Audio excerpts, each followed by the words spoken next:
Namaskar and welcome to Curries with Bumbi. Today I have come with a video where I will be showing you what I cooked for lunch. You can make this for lunch or dinner or just try any recipe that you like from this video. On today's menu is a very simple dal that I often call as my daily dal. A delicious okra recipe with onions and tomatoes and a pan-fried cabbage curry with green peas. I always start with the dal. Today I have taken a mix of red lentils, that is Masoor dal, and yellow split Moong dal, which I rinsed and soaked for about half an hour and drained off all that water. It is not at all necessary to soak these lentils, but nowadays I like soaking them a little before cooking. You can use only red lentils or yellow split peas or only Moong dal. Then in goes lentils into my Instant Pot pressure cooker along with a teaspoon of turmeric powder and salt to taste and 2 cups of hot water. Pressure cook on high for 12 minutes. If using a regular stovetop pressure cooker, first allow it to come to full pressure on high heat, then reduce the heat to low and set a timer for 10 minutes.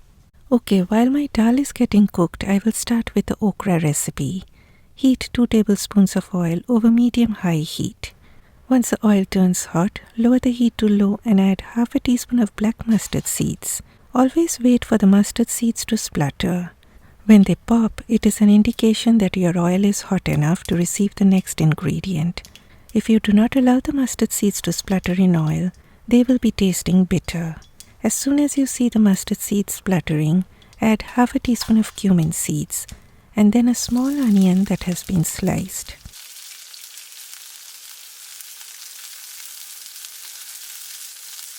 I added a teaspoon of turmeric powder and then the okra goes in.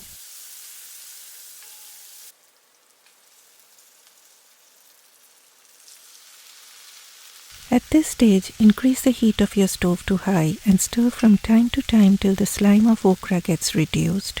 And this is a small tip. Always rinse the okra before you chop them. If you rinse them after chopping, then there will be more of that slime. In another pan, I heated some oil and we will be making the cabbage curry. Stirring the okra on high heat initially will reduce the slime. So if you're an okra hater just because of the slime, then try this tip and you may start liking this vegetable. Okay, in this pan, once the oil turned hot, I lowered the heat and added a teaspoon of panch phoron, that is Bengali 5 spices. I have a video on my channel on how to make panch phoron. If you do not want to use panch phoron, then you can use cumin seeds instead. But my friend, please do try panch phoron if possible. It is highly aromatic and it makes any vegetable curry taste delicious with each spice giving its own unique flavor. I also added 2 dry red chillies to get that smoky flavor. Next, the shredded cabbage goes in. I have used half of a large cabbage. You can also use 1 whole medium cabbage. Next is spice time. A teaspoon of turmeric powder and a teaspoon of my homemade sabji masala. I will leave the link to my sabji masala video in the description box. But hold on, please do not click away hearing about sabji masala. The best part of daily cooking in Indian cuisine is that you can use any spice powders of your choice.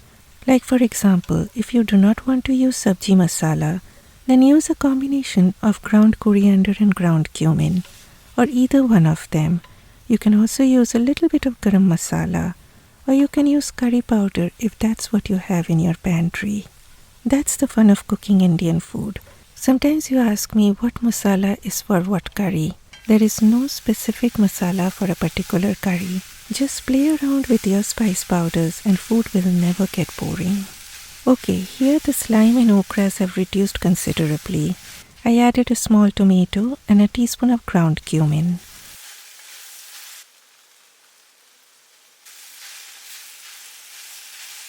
Then cover on and cook it on medium-low heat.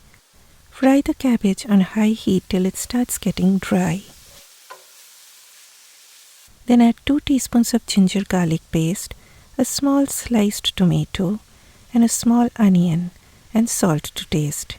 Fry on medium-high heat and then keep it covered on medium heat for about 5 to 6 minutes. Meanwhile, after pressure cooking was done, I allowed all the pressure to come down naturally and then opened the lid of my cooker. Stir the dal to get a smooth texture. Adjust the consistency to your liking. If you like a thinner consistency, add more hot water. Somebody once said that I always overcook my dal. Well, if you are cooking an Indian style dal other than chana dal or urad dal, it needs to be super soft and mushy like this.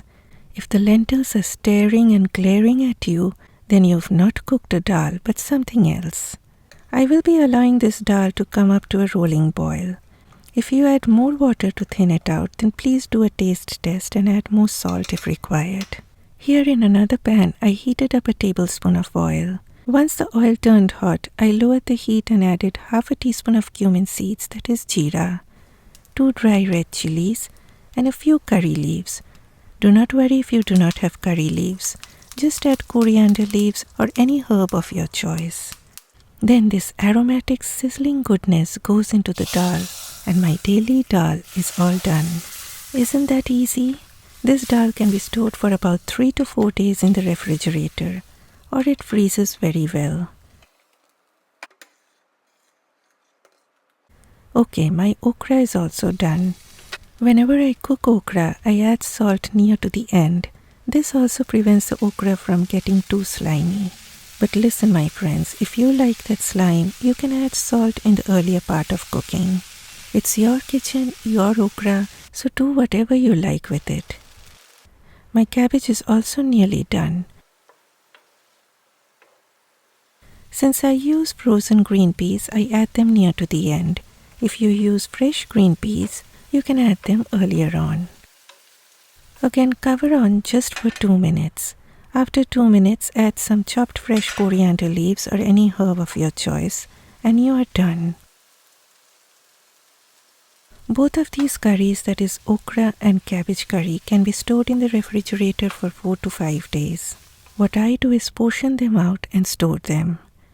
So here is what I cooked today: an okra dry curry along with a cabbage curry with green peas, my daily dal made with Masoor and Moong dal, all served with rice and with a little bit of tomato pickle, the recipe of which is also on my channel. Please give me a thumbs up and leave a comment for me. Bye bye.